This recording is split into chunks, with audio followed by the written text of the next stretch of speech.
Hello hello hello. Hello Ravi గారేనా? అవునండి. This call is now being recorded.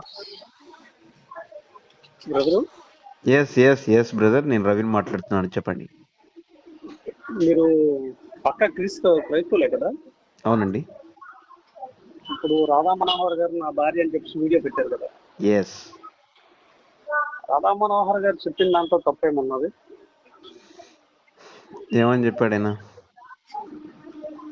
భయమని అడుగుతున్నాను, ఆయన చెప్పిన దాంట్లో తప్పేమన్నది? ఏమని చెప్పాడు ఆయన అంటున్నా. మీరు చెప్పారు కదా వీడియోలో. అవును. ఆయన చెప్పిన దాంట్లో తప్పేమన్నది అంటున్నా. ఏం తప్పు కాదు అనిపించింది మీకు? ఆయన చెప్పిన దాంట్లో తప్పేం కాదు. ఆయన శివరాత్రి దేవుని కలుసుకొని పూజలు చేస్తారు, అభిషేకాలు చేస్తారని చెప్పారు ఆయన. ఎక్కడి నుంచి కాల్ చేస్తున్నారు మీరు? నేను ఎక్కడి నుంచి కాల్ చేస్తాను మీకెందుకు లేదు? ఎందుకు చెప్పరా? అలా కాదు, మీరు ఎందుకు అలాగన్నారో నాకు చిన్న డౌట్. అది క్లారిఫై చేసుకోవడానికి మాత్రమే ఇప్పుడు మీకు ఫోన్ చేశాను. ఆర్గ్యుమెంట్ చేయడానికో డిస్కషన్ చేయడానికో నాకు అంత టైం లేదు. నాకు అంత అవసరం కాదని అనట్లేదు, అవసరమే, కానీ నాకు అంత టైం లేదు మీతో డిస్కస్ చేయడానికి. ఓకే. ఏం చేస్తారు బ్రదర్ మీరు? ఇవన్నీ ఎందుకు అంటే ఇవన్నీ చెప్తేనే కానీ మీరు చెప్పరా ఏంటి? మీరెవరో తెలుసుకోవాలని ఉంది నాకు. నేను ఒక మానవుడిని, పక్కా కట్టర్ హిందూని అని నేను అనుకుంటున్నాను. నేను అనుకున్నది మాత్రాన్ని అయిపోదు, నాకు అనిపించింది నేను చెప్తాను. మీరు కూడా మీరు క్రైస్తవులే, పక్కా కట్టర్ క్రైస్తవులే. ఇప్పుడు రాధా మనోహర్ గారు అన్న దాంట్లో తప్పేమన్నది? ఆయన అన్నారు, ఏమన్నారు? శివుణ్ణి తలుచుకుంటూ అభిషేకం చేస్తారు అని అన్నారు. దానికి కారణం దానికి రీజన్ ఏంటంటే, అప్పుడు శివుడు గొంతులోన విషం ఉండిపోతుంది. అంటే అది ఒక నిమిషం ఏంటంటే, నేను చెప్పింది పూర్తి అయిపోయినామండి. శివరాత్రి అంటే ఆగండి, నేను చెప్పింది పూర్తి అవునామండి. మాట్లాడండి. శివరాత్రి పెళ్లి, శివపార్వతులకి పెళ్లి కూడా అని ఒక దగ్గర ఉన్నది. నెక్స్ట్ ఇంకో దగ్గర ఏంటంటే, ఈ రోజు శివరాత్రి రోజు శివుడు విషం తాగుతాడు. ఆ విషం తాగినప్పుడు అతనికి ఏమి అవ్వకుండా ఉండాలని చెప్పేసి పూజలు అభిషేకాలు అవన్నీ చేస్తారన్నమాట. ఓకే. విషయం ఏమంటే, రాధా మనోహర్ దాస్ అనేవాడు, వాడు కాదు వారు, మీకు వారు కావచ్చు, వాడు కాదు కానీ ఇంకా పెద్ద పెద్ద మాటలు మాట్లాడొచ్చు దొరికితే వాడిని. ఇప్పుడు యేసు నాకు కూడా నచ్చలేదు. నేను ఆయన్ని నేను వాడు అని పిలచ్చా? యేసు మీకు నచ్చకపోతే వదిలేసుకోవాలా? అవును. నేను ఆయన గురించి ఎందుకు మాట్లాడాలి? ఆయన గురించి ఎందుకు మాట్లాడాలి? అవునబ్బా, ఇప్పుడు ఏదో టాపిక్ వచ్చింది, ఆ టాపిక్ లో పేరు వస్తుంది. ఇప్పుడు నేను ఆయన్ని వాడు అని పిలవచ్చా? బూతులు తిట్టొచ్చా? యేసు ప్రభుని బూతులు తిట్టొచ్చా? అదే నేను మీ శివుడు ఉన్నాడు కదా. అలా కాదండి. వినండి. ఏం పేరు నీ పేరు? పేరేం పేరు? నా పేరు యేసు. యేసు. కట్టర్ హిందూ అయ్యి యేసు పెట్టుకున్నావా? నా ఇష్టం. మీరు క్రైస్తవుల్లో ఉండి మీరు దేవుడు మామూలు హిందూ పేర్లు పెట్టుకోవట్లేదా? ఏమని? ఏదో పేరు పెట్టుకోవట్లేదా? ఏదో పేరు చెప్పరాదు. ఇప్పుడు రవి అని నీ పేరే ఉన్నారు. నేను కూడా దేవుడినేనా? నేను దేవుడినేనా? నువ్వు దేవుడు అని నేను అన్నానా? నేను దేవుడిని అని నేను చెప్పానా? మరి నువ్వు రవి అని మా దేవుడి పేరు పెట్టుకున్నావు అంటున్నావు కదా. ఏ దేవుడిని? నేను రవి దేవుడినా? అవును, రవి దేవుడిని అండి. నువ్వు దేవుడు అని నేను చెప్పానా? లేదంటే రవి దేవుడు అనేటోడు ఉన్నాడు అసలు? ఉన్నాడు కదా. ఎక్కడున్నాడు? ఎక్కడున్నాడు ఆయన? తెల్లవారులు వేస్తే కనబడ్డా? ఆయనకి చాలా మంది పూజలు పురస్కారాలు కూడా చేస్తారు. ఎక్కడ కనిపిస్తాడు ఆయన? చూద్దాం అన్న ఒకసారి. నువ్వు ఇంట్లో ఉన్నా బయట ఉన్నావు? ఇప్పుడు నేను ఇంట్లోనే ఉన్నా. బయటికి రా, కనబడతారు. అదేనా? కాదా? సరే, ఓకే. ఇప్పుడు మీకు దేవుడు భూమి మీద దేవుడు లేనిది ఏదుందో చెప్పొకటి. దేవుడు ప్రతి ఒక్క దాంట్లో ఉన్నాడు. భూమి మీద నా భూమి హిందూ భూమి గ్రంథాల మీద ప్రకారం ఈ నా ప్లేస్ లో నా హిందూ భూమి నా మీద హిందూ గ్రంథాల ప్రకారంగా వినండి, విను విను దేవుడు విను. మనం తలుచుకున్న ప్రతి ఒక్క భూమి వస్తువులో మీద కానీ ప్రతి ఈ ఒక్క ఈ దాంట్లోనే భూ ఉన్నారు. భూమి మీద ఆ, ఇగో ఇది మా దేవుడు కాదు అనేది ఏదైనా ఉందా భూమి మీద మీది? ఇది దేవుడు కాదు అనేది నేను తలుచుకున్న నా హిందూ గ్రంథాల ప్రకారంగా నేను తలుచుకొని నేను ఏ వస్తువు రూపంలో చూస్తే ఆ వస్తువులో నా దేవుడు కనబడతాడు, ఉంటాడని నేను నమ్ముతాను. ఒక చెట్టులో కానీ, ఒక గాలిలో కానీ, ఒక నీరులో కానీ, ఒక ఆకాశంలో కానీ, ఒక సూర్యులో కానీ, ఒక చందనంలో కానీ, ఇంకా చాలా అదే దీంట్లో లేదు అని అదే చెప్తాను. అదే ప్రతి ఒక్క దాంట్లో అదే ఉంటాడు. అదే హ్యూమన్ సైకలాజికల్ ప్రకారం ఒక పిచ్చోడు చేసే పని అది. అవును, ఇప్పుడు మేము పిచ్చోడున్నాను సార్. అయితే పిచ్చోడు ఎందుకంటే ఇప్పుడు నేను కాదు, ఒక కాదు, కాదు, కాదు. ఇప్పుడు నేను కూడా నేను మిమ్మల్ని మాట్లాడే అంటే మీ ఫోన్ నేను మాట్లాడాలంటే మీకు ఒక అర్హత ఉండాల. ఫస్ట్ ఆఫ్ ఆల్ ఏంటంటే నేను అవును చెప్పేది నేను నేను చెప్పేది అదే విన అలా నేను అలా చెప్పేది అనుకునే వినాలి. అలా కాదు. నేను నేను చెప్పేది వినాలి. మాట్లాడాలంటే నేను నేను చెప్పేది మాట్లాడేది కూడా నేను నేను చెప్పేది మాట్లాడేది పూర్తిగా కూడా ఒక అర్హత నేను ఉండాలి. కానీ చెప్పేది అర్హత తగ్గి నేను నేను నేను మాట్లాడాలనిపిస్తుంది. నేను లేకపోతే మీతో చెప్పేది మాట్లాడను. పూర్తిగా వింటే, నేను చెప్పేది పూర్తిగా వినైనా మాట్లాడు, లేకపోతే నువ్వు మాట్లాడిన తర్వాతనైనా నేను మాట్లాడతా. ఫస్ట్ అది అది అది అది అది దాన్ని ఫాలో అయితే ఫోన్ మాట్లాడదాం, లేకపోతే ఫోన్ కట్ అయిపోద్ది. ఓకే. విషయం ఏంటంటే భూమి మీద ఎక్కడ చూసినా, నీళ్ళల్లో చూసినా, ఆకాశం వైపు చూసినా, అటు చూసినా, కుడివైపు చూసినా, ఎడమవైపు చూసినా, తూర్పు పడమట చూసినా, దక్షిణం చూసినా, ఎటు చూసినా నీకు దేవుడే కనిపిస్తే ఆ, వాణ్ణి పిచ్చోడు అని హ్యూమన్ సైకాలజీ అంటుంది. ఎందుకంటే ఆ, పిచ్చోడు తమ శత్రువుని ఎటు చూసినా కనిపిస్తున్నట్టు ఆ దిక్కు అయితే ఈ నీకు దిక్కు అనుకోలేదా? వినాలా? అలా కదా. వినండి, ఓకే, విన్న ఓకే. తర్వాత మాట్లాడు. Okay, okay, okay. ఏ దిక్కు చూసినా వాడి శత్రువు కనిపిస్తున్నట్టు వాడికి భావోద్రేకాలకు గురై ప్రతి దిక్కు చూసి అరుస్తూ ఉంటాడు వాడు. అర్థమైందా? కానీ నిజమైన తెలివికల్లోడికి, నిజమైన జ్ఞానికి, తలకాయ పనిచేసినోడికి శత్రువు తన ఎదుట కనబడినప్పుడు మాత్రమే వానితో యుద్ధం చేస్తాడు, లేకపోతే మాట్లాడతాడు, పోట్లాడతాడు. నీవేం మాట్లాడుతున్నావు, నువ్వేం మాట్లాడుతున్నావు, టాపిక్ డైవర్ట్ అయిపోతుంది. టాపిక్ డైవర్ట్ అయిపోతుందా? ఆ, టాపిక్ డైవర్ట్ అయిందా? నీకు దేవుడు ఎటు సైడ్ చూస్తే అటు సైడ్ కనబడతాడను, అదే కదా నేను అవునవును. మాట్లాడేది. టాపిక్ డైవర్ట్ అదే అయిపోతుందా? ఆ పాయింట్ మాత్రమే స్ట్రైట్ గా మాట్లాడు.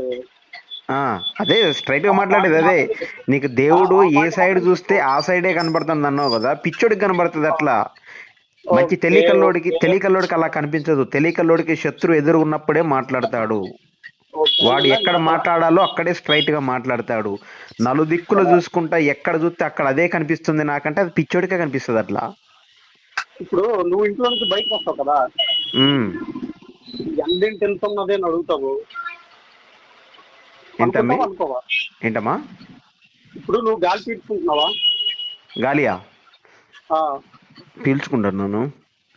నువ్వు పీల్చుకుంటున్నావు కదా, అవును. ఆ గాలి నేను దేవుడి కింద భావిస్తాను, నువ్వు భావించలేదా? దేవుడు వినమ్మా, ఇవన్నీ కాదు, ఇవన్నీ కాదు. ప్రశ్న అడిగినప్పుడు జవాబు వినలేదనుకో. జవాబు ఎంత చెప్పడం కాదు. లేదు, చిన్న ప్రశ్న చిన్న అడిగినప్పుడు విషయం జవాబు చెప్పాలా? వినలేదనుకో, ఆ, నీకు జ్ఞానం రాదు. నేను ఆ. ఇందాకనే చెప్పిన ఫస్ట్ రూల్, నువ్వు చెబితేనైనా నేను అవును, వింటా. నువ్వు నేను చెబితేనైనా వింటాను విను అంటే విను నువ్వు విను విను అలా నువ్వు కాదమ్మా, చెబితేనైనా నేను వింటా. వింటాను. నువ్వు వింటాను అంటే నువ్వు ఎంత చెబితేనైనా చెప్తున్నావు? వింటాముడు. నువ్వు చెబితేనైనా నేను వింటాను, లేకపోతే నేనైనా చెప్తా, నువ్వు విను. నువ్వు ప్రశ్న అడిగినావు, నేను జవాబు చెప్పాలి. నువ్వు ప్రశ్న అడగకుండా ఏదైనా మరి చెబితే వింటా. నేను మరి అడిగిన దానికి అలా కాదు, నేను అడిగిన దానికి నువ్వు సమాధానం అదే చెప్పలేదు గాలి తెలుసా? పీల్చుకుంటాను అన్నావు కదా, గాలి గురించి మాట్లాడుతా ఉన్నావు నువ్వు. అవునవునవును.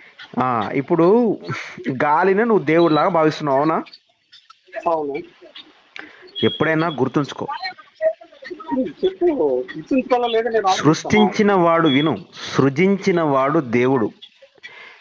దేవుణ్ణి ఆరాధించాలి, దేవుణ్ణి పూజించాలి, దేవుణ్ణి పొగడాలి, దేవుణ్ణి గణపరచాలి, దేవుణ్ణి మహిమపరచాలి. కానీ దేవుడు సృజించిన, వినండి, విను విను దేవుడు సృజించిన వాటిని దేవుడు అనుకోకూడదు. దేవుడు సృజించిన వాటిని దేవుడు అనుకోకూడదు. దేవుడిది మూర్ఖత్వం. ఇవన్నీ దేవుడు చేస్తే, ఇవన్నీ విను విను నీకు జ్ఞానం రావాలంటే చెప్తాను. నేను చెప్పేది కొత్తగా జ్ఞానం నేర్పించవలసిన లేదు కానీ మరి నీకు జ్ఞానం ఉంటే నువ్వు పీల్చుకునే గాలి దేవుడు అని ఎలా అంటావు తమ్ముడు? ఎందుకనము మరి గాలి లేకపోతే నువ్వు బతుకుతావా, నేను బతుకుతానా? ప్రపంచంలో అదే నీకు చెప్పేది, నేను చెప్తున్నా. అందుకే విను, జ్ఞానాన్ని విను అని చెప్తానా. దేవుడు గాలిని పీల్చుకోవడానికి నీకు సృజించాడు. సృజించబడినవి దేవుడు కాదు, సృజించిన వాడు దేవుడు. సృజించిన వాడు దేవుడు. నేను సృజించిన దాన్ని కూడా నమ్ముతాను. విను తమ్ముడు, వినమ్మా. నువ్వు ఒకటి, మీ మదరు మీ మదరు నీకు పొద్దున్నే లేచి అన్నం వండింది అనుకో.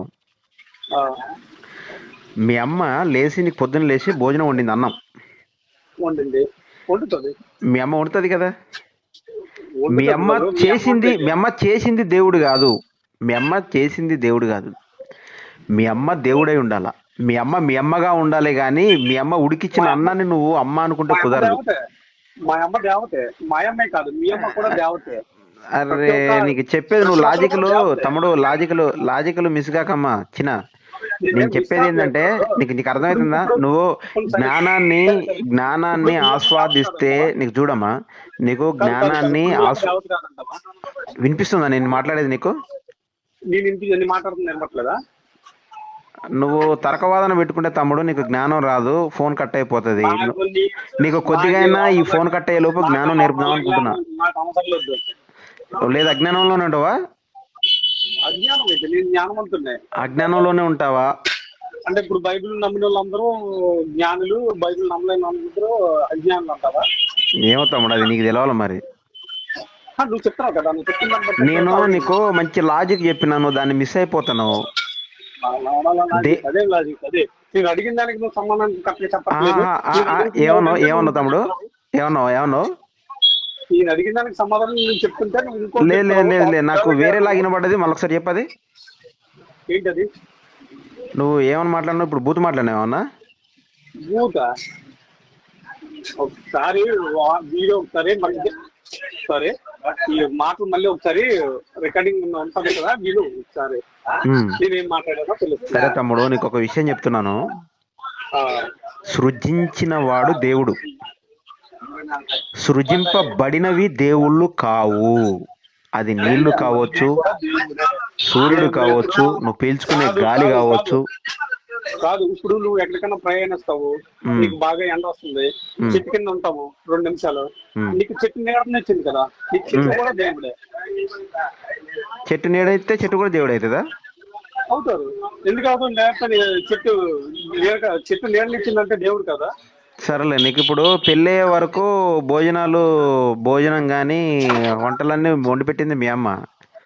పెళ్ళి అయిపోయిన తర్వాత నీకు పెళ్లి చేసిన తర్వాత నీకు పిల్లం వండి పెడుతుంది. మొత్తం అన్నం, కూర, బువ్వ మొత్తం అన్ని భార్య వండి పెడుతుంది.